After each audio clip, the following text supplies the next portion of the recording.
This is the heartbeat of human services, a peek into the inspiring stories of our community and all things DHS. Join us.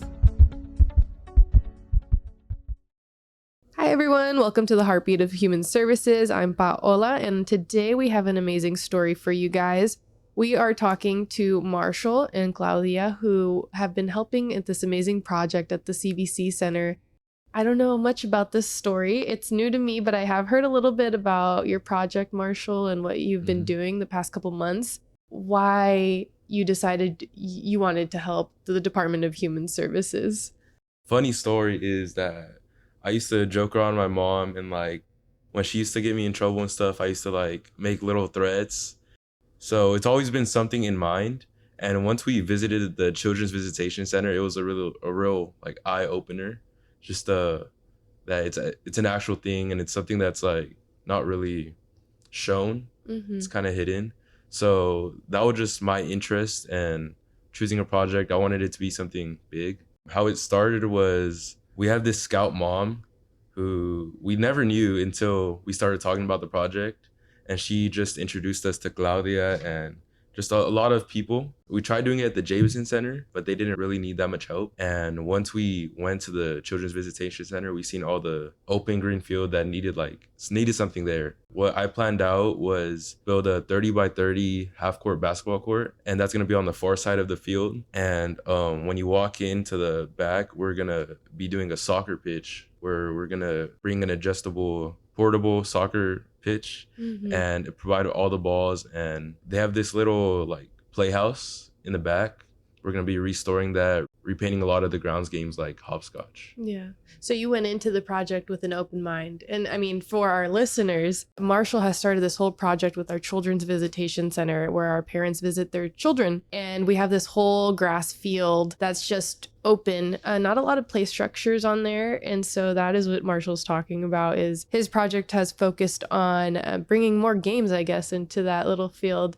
But what initially made you take a look at that and be like, I just want to put games here? Is it more in your mind the interaction between family and children that'll bring? Yeah, just because the main focus is to build a bond that they won't be able to build a bond outside of the center. So when I was there, I seen a lot of just playing catch, but I feel like more interactive games such as, I guess, a friendly competition, and both soccer and football both provide that. I think that'd be amazing. Yeah. I just visited out there for Easter, and I think it would be a great opportunity for not only those kind of events, but just on a regular day, getting to play fetch with your dad or something like that. And the day we actually did go was on Easter. What was it? Yeah. Was this, okay, so when did this project start? Around 2 years, I think. 2 years? Yeah. And Claudia, were you put on that project from the very start? Yes, so I had been lucky enough to meet both Marshall and his mother back in, I believe it was March or April of 2023 when they approached me with this project. At that time, I was involved with the Visitation Center. I was overseeing that. So someone who had come and really expressed his interest in working with children and families really sparked my interest. So this is something that I've kind of been along for the journey and continually express gratitude for Marshall's vision, but also continue to be proud of Marshall for just giving me updates and just the accomplishment for this project. That's amazing that you came alongside him and leadership was like, yeah, we're on board for this. So did you get to pitch to our leaders, like our executive staff, or you kind of went through Claudia and Claudia helped you navigate all this? Yeah, I think it was more Claudia just trying to get through everything and approving everything. I talked to her and she would go up to more higher ups. Yes, initially, and it has been at this time continually to bring it to our leaders and our exec board. But because this has become such a huge endeavor and listening to Marshall's story, our exec team would love to meet him. So I'm hoping that he can find time in his busy schedule because he is a student, to come out and speak to our board. And I would love for them to hear it from him. And just his vision, that it comes from him. I think that would be super important just to see that you took this initiative. I think that's huge. Yeah. And I don't know if we brushed up on it already, but yes, Marshall is in high school. What other projects are you doing, or maybe extracurriculars? Mostly focusing on high school, but I'm also in the dual enrollment early college program. So where I've been doing classes since 8th grade. I'm gonna do it to my senior year, and that's gonna give me a 2-year degree. And I know you mentioned a little bit about how you got started on this project, but is there a reason why you chose maybe the Visitation Center? Do you have ties there, or what made you choose them or us? I just think it was mostly the scout friend. She really just opened our eyes and told us that not everything's all sunshine and rainbow, that there's also some like struggles that go into it, what's deep inside of it. And so did the scout friend kind of go through the reunification process? Yeah, and all that? she went through like a lot of it, and then it just really eye-opening and Yeah. makes you a little sad. I know for myself, even before I worked here, I had no clue Yeah. about the department and what had, just the Mhm. systems that are in place. And it takes a lot for parents to go through reunification. And it's a milestone that parents need to celebrate. That's something that we don't talk about at the department. Yes, we have adoptions and things like that, but we have reunifications that happen here too. And that's important for our department. Have you heard any feedback so far yet on getting that built? Yeah, we have contractors I think around 2 weeks ago, did our final little rundown to make sure that the sprinklers and everything's level. And yeah, we have a contractor who's doing the 30 by 30 concrete. Mm-hmm. And then people from the troop are going to be, after they install the base of the basketball court, we're all going to be like actually building the basketball court. And also the soccer pitch is all being built by the scouts, and everything else but the concrete is going to be built by the scouts. So did they know when you signed up for this project that they would be helping you? Yeah, it's kind of like, well, I don't know if they thought they were going to be helping for like this big of a project, because usually it's just like normal size level, but yeah, you were thinking big. Yeah, and they're along for the ride too. Yeah. And with that being said, how did you hire contractors? Our family friend is a contractor for concrete, but it was a lot of things because it's the government facility, so it's a lot of licenses. You have to do this.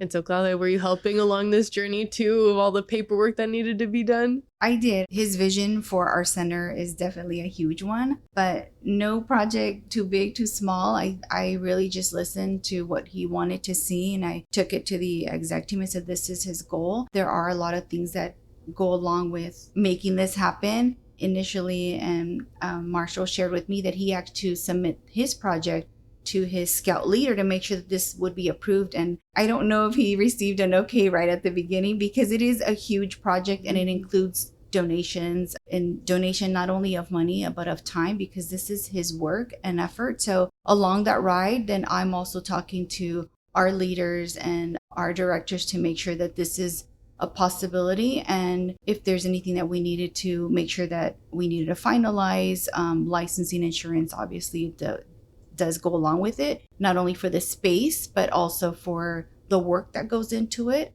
because it is the visitation center that includes families while visiting. So we definitely need to plan. You mentioned donations too. So how did that work? Because you have raised how much? I think I read $8,000. That's a lot of money. It's around $10,000. Oh, it's at 10,000. Yeah. So how did that work? Who did you go door knocking, asking friends and family? What happened? Our biggest donators was St. Elizabeth Church. I went Saturday for the evening mass and all of Sunday, just giving out basically what I'm doing right now, just little 2-minute speeches about what my project is. And then we set up a booth in the front, in the lobby.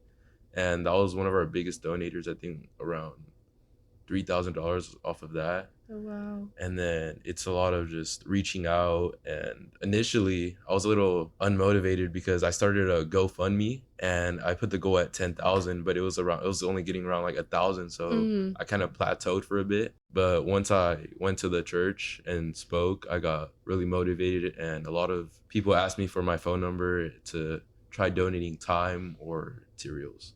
That's amazing. See, that's when you rely on your community. Yeah. They give back. But that also brings up to my point. Like, if you ever needed our services, our department too, we provide the photography for an event. I can see it now, a whole grand opening for your ribbon cutting. Are you planning to put a plaque maybe somewhere with your name on it? Yeah, probably on the corner of the concrete for the basketball court. Just a little like Marshall Sanchez or something like that. That'd be so cool. Yeah. And then maybe your troop, a little shout out to them and everything. And then, Claudia, you've seen this huge project come to life. Is this something that you see in the future happening more, you partnering or maybe being more open to things like this? Yes, I feel like just the beginning. I've been not only inspired by Marshall, but just to see other youth-led projects. I'm excited to see just in our community have a lot of strengths and skills, a lot of talents, and I would like to see us to continue not only encourage but support youth-led projects. And I do see us continuing to work with youth in the future, not only for, we have so many programs here at our department, our division. This has been inspiring for me, so I would like to see it continue. I can't wait to see them. I agree. And I know we do have other programs where it's youth-led or even youth were hired from who came from our department in the system. So it's been amazing to see them grow too. Is there ever been like a point where you're like, I can't do this anymore? Or Definitely once I was relying off of the GoFundMe because I thought fundraising was going to be easier than what it was. But yeah, just I would say don't give up and always try finding something to get to your goal, because if I didn't go to the church and talk, or there's also a program named the Lions Club, which I want to go talk to them, and they donated a good amount of money also.